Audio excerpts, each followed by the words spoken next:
Bismillahirrohmanirrohim. Titik info kali ini judulnya adalah Predictive Coding dalam Tafsir Sufi, ya. Sebuah pendekatan neurohermeneutika. Tayangan ini mencoba mengkaji relasi antara teori predictive coding dalam ilmu saraf kognitif dan praktik penafsiran, khususnya tafsir Sufi terhadap teks suci. Melalui pendekatan neurohermeneutika, penulis berargumen bahwa proses penafsiran dalam tradisi Sufi itu melibatkan dinamika antara model mental spiritual, pengalaman jasmaniah transendental, serta koreksi makna melalui pengalaman ilham, atau disebut juga ketersingkapan maknawi gitu. Nah, pendekatan ini memungkinkan sebuah pemahaman baru tentang bagaimana pengalaman mistik dan makna batin dari teks Quran itu diproses oleh sistem syaraf dalam tubuh manusia atau dalam otak manusia. Nah, tayangan ini juga menawarkan model konseptual dan mengetengahkan argumen filosofis tentang bagaimana tradisi Sufi itu bukan hanya merupakan proses kognitif linguistik tetapi juga mempunyai sifat prediktif embodied transcendent atau menubuh dan transendental.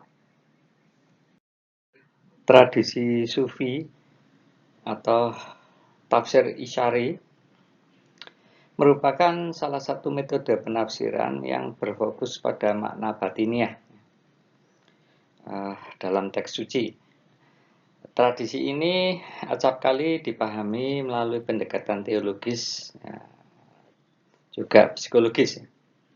Namun seiring kemajuan bidang sains, khususnya ilmu syaraf kognitif, dalam hal ini utamanya adalah teori predictive coding.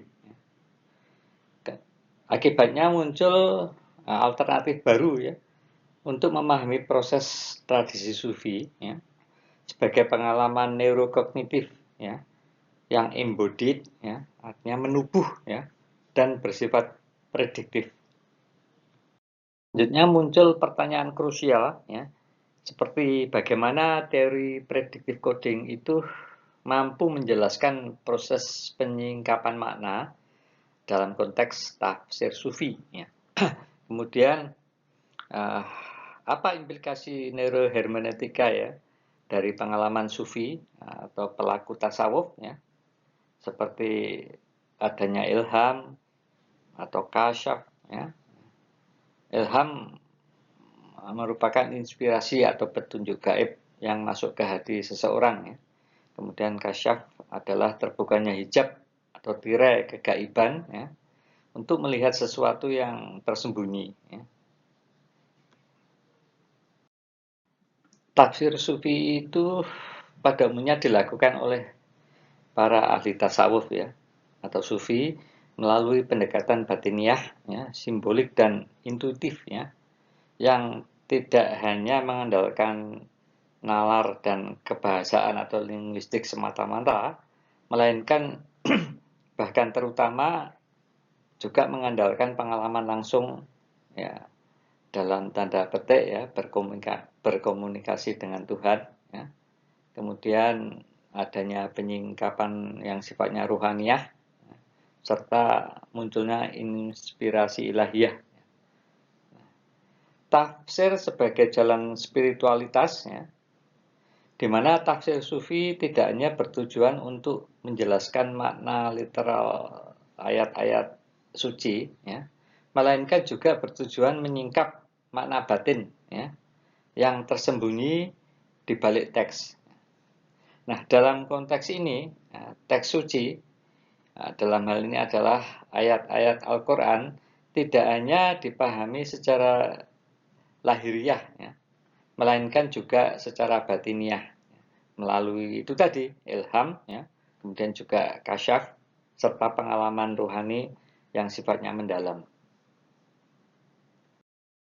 Teori predictive coding itu menyatakan bahwa otak tidak bersifat pasif ya, ketika menerima realitas gitu, ya. Melainkan otak itu bekerja secara aktif, memprediksi input sensoris ya, berdasarkan dugaan awal atau priors gitu.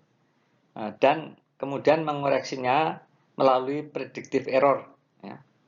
Nah, dalam konteks religius, dugaan awal atau priors itu tidak hanya bersifat biologis, melainkan juga bersifat simbolik ya, spiritual ya, dan bahkan juga berdasarkan pada keyakinan yang sifatnya transendental.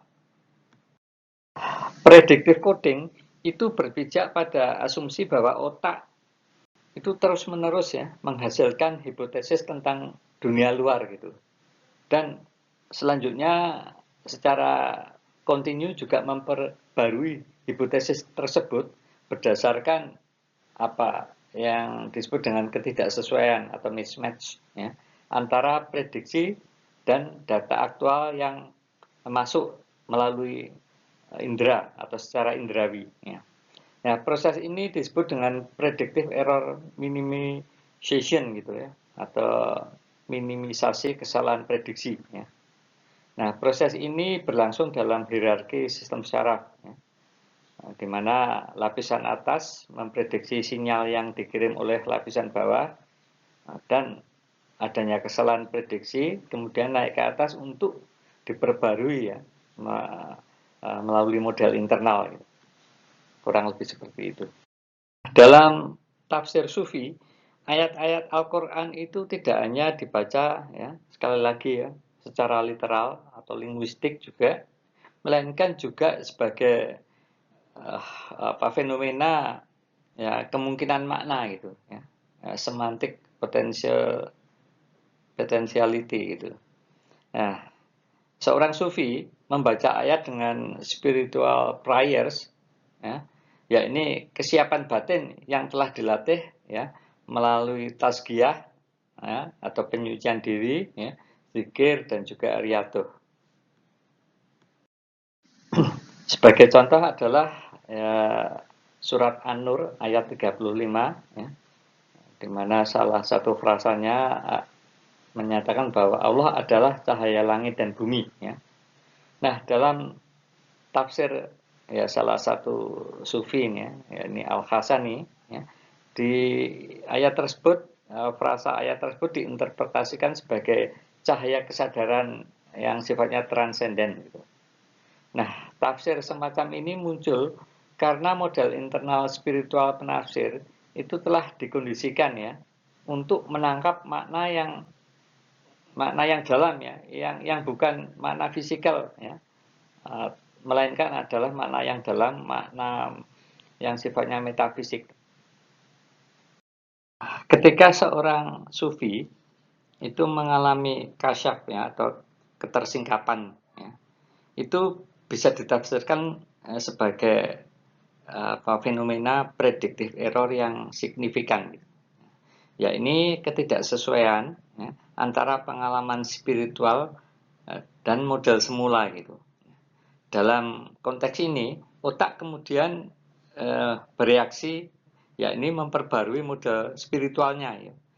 Sedemikian sehingga pemahaman terhadap ayat itu menjadi terkoreksi ya, yang sifatnya itu lebih mendalam atau masuk ke dalam dimensi makna yang lebih dalam.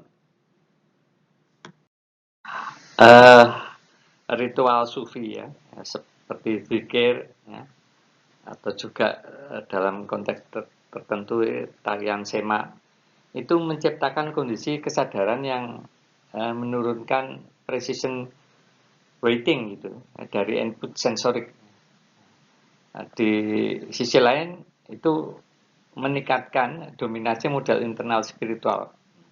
Hal ini menjelaskan ya mengapa makna-makna batin atau isyari itu muncul lebih kuat ya dalam kondisi transendental. bagan atau kerangka yang model prediktif tafsir sufi gitu. Nah, di sini terlihat bahwa dimulai dari adanya ayat-ayat Quran ya. Kemudian model internal sufi ya sebagai spiritual prayers seperti zikir ya, tazkiyah ya, pengalaman kasyaf ya. Nah, selanjutnya berproses ke dalam prediksi makna ya. Nah, dari prediksi makna kemudian dilanjutkan dengan prediction error gitu. Artinya ketidaksesuaian antara batin spiritual ya dengan realitas ya. Sehingga kemudian terjadi koreksi atau rekonstruksi makna batin dari ayat gitu, dari ayat yang ditafsir gitu. Nah, akhirnya terbentuk sebuah makna baru. Nah, kurang lebih kerangka model prediktif tafsir sufi itu seperti ini. Kembali pada contoh predictive coding dalam tafsir sufi, yakni surat An-Nur ya, ayat 35, di mana frasa awalnya menyatakan bahwa Allah adalah cahaya langit dan bumi. Perumpamaan cahayanya adalah seperti sebuah lubang di dinding yang di dalamnya ada pelita. Pelita itu di dalam kaca. Kaca itu seakan-akan bintang seperti mutiara ya, dan seterusnya. Berdasarkan referensi tafsir sufi tradisional, ya, para sufi memaknai ayat di atas itu secara simbolik. Ya, Allahu nuru samawati wal ard. Ya, Allah adalah cahaya eksistensial yang menampakkan segala sesuatu. Ya. Nah, tanpa Allah, tidak ada realitas yang bisa dikenali. Nah, ya, miskat ya, atau nis atau lubang di dinding itu melambangkan dada manusia atau kolbu. Ya.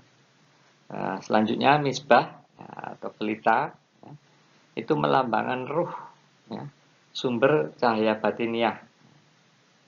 Kemudian zujajah ya, atau kaca itu melambangkan akal atau jiwa yang bening ya, yang membiaskan cahaya gitu.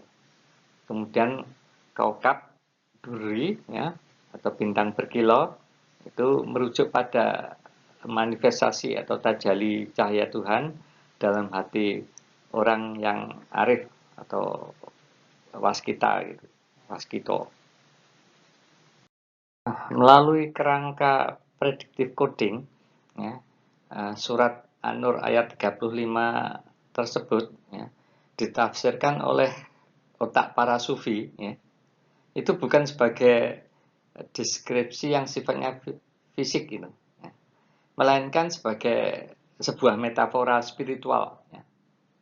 Nah, otak para sufi itu memiliki model prediktif bahwa teks-teks Al-Quran ya, khususnya yang mutasyabihat atau yang bersifat simbolik ya, selalu membawa makna batin ya, yang bersifat iluminatif ya, dan berjenjang.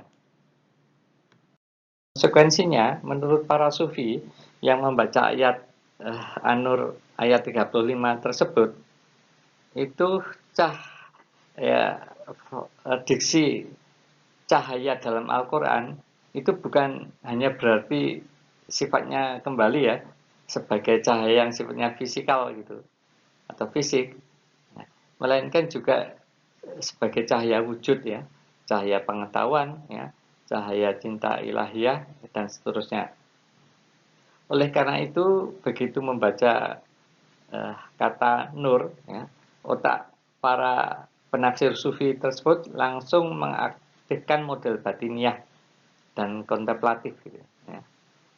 Alih-alih secara literal ya, ini cahaya sebagai fenomena fisis kurang lebih seperti itu. Selanjutnya ketika surat An-Nur ayat 35 tersebut ada diksi zujajah ya, dan Kaukab Durri, ya, pembaca awam atau penafsir awam mungkin merasa bingung, ya, atau bertanya-tanya, ya, bagaimana mungkin cahaya ada di dalam kaca dan kaca seperti bintang dan seterusnya gitu. Namun bagi para sufi, predictive error ini sesungguhnya tidak membingungkan, ya. Namun justru diperlukan untuk membuka atau menyingkap makna baru, ya, yang ini makna dalam, ya, di mana otak para sufi memperbarui modal internalnya gitu, yang kurang lebih dinyatakan sebagai ini bukan deskripsi benda, melainkan sebuah gambaran yang sifatnya metaforis, ya, tentang struktur batin manusia. Prediction error itu dimaknai bukan sebagai sebuah kesalahan, melainkan sebagai isyarat, maka makna metaforis atau makna dalam muncul. Miskat atau lubang di dinding itu diartikan dengan dada, ya. Kemudian misbah atau pelita atau lampu itu sebagai ruh, ya. Kemudian zujajah atau kaca itu akal bersih, kaukab atau bintang berkilau itu sebagai nur tajali ilahiyah. Demikian model baru terbentuk. Allah memancarkan cahayanya ke dalam diri manusia yang telah disucikan, ya. Dan manusia itu menjadi reflektor cahayanya, cahaya Allah di dunia. Error tafsir sufi ini memunculkan, ya, implikasi lah kurang lebih seperti itu, di mana di sini ada tabel, ya, ada kolom dimensi, kemudian tafsir sufi, kemudian predictive coding. Nah, kita lihat makna teks, ya. Pada tafsir sufi itu terbuka, ya, bertingkap dan sifatnya batiniah. Nah, melalui dalam konteks predictive coding, makna teks merupakan hasil interaksi prediksi dan koreksi yang sifatnya sensoris. Kemudian dari aspek penafsir, ya, pada tafsir sufi bertransformasi melalui tazkiyah dan zikir, ya. Nah, dalam konteks predictive coding, ya, itu mengembangkan model internal melalui pengalaman, ya. Kemudian ilham atau kasyaf, ya, itu sebagai puncak penyingkapan makna spiritual, ya. Nah, dalam predictive coding merupakan manifestasi predictive error yang katakanlah tingkat tinggi gitu. Kemudian dimensi ritual, ya, itu sebagai medium penyatuan dan kesadaran transendental gitu. Nah, dalam konteks predictive coding, ya, merupakan regulasi atensi dan modifikasi untuk lebih presisi, ya, kurang lebih seperti itu. Pada akhirnya tafsir sufi, ya, itu bukan sekedar sebagai fenomena atau proses spiritual intuitif, ya, melainkan juga dapat dijelaskan melalui kerangka predictive coding, ya, yang menempatkan otak dan tubuh sebagai sistem aktif yang membentuk, menguji dan menyempurnakan makna, ya. Kemudian ilham, ya, kasyaf dan pengalaman mistis atau mistik dalam tradisi sufi adalah sebagai bentuk predictive correction, ya, dalam sistem kognitif transendental. Oleh karena itu, tafsir sufi dapat dipahami sebagai proses neurospiritual prediktif, ya, yang sifatnya mampu menjembatani antara teks, tubuh, dan hal yang sifatnya ilahiyah atau langit. Wallahu a'lam bishawab. Mohon maaf atas segala kekurangan. Terima kasih atas perhatiannya.